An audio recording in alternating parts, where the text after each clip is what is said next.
And that's a huge if, because AP's production numbers are very, very low. Now, my first thoughts when picking an affordable alternative kind of led me to the Tissot PRX or the Christopher Ward 12. But instantly in my brain, I kind of thought, that's really boring. So I tried to find a watch that wasn't as expensive as the Nautilus, which is quite easy because the Nautilus is very expensive, but still has that square design. And that's where I stumbled upon the Bell & Ross BR-05.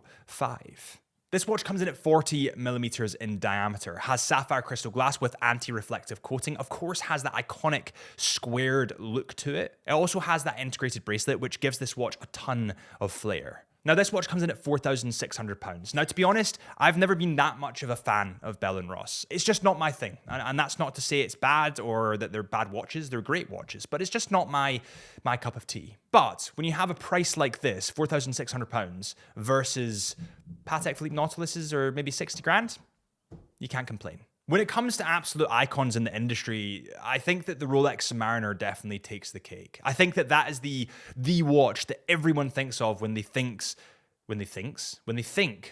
of a modern sporty look and feel. But with that said, because of the popularity, you have huge waiting lists. And because of those huge waiting lists, you have huge residual values. And the value of this watch new, not with the residuals, is still £8,100. So let's find a cheap alternative. You know, my first thoughts here took me to the Longines Hydra Conquest GMT or the Tudor Black Bay Monochrome or Black Bay.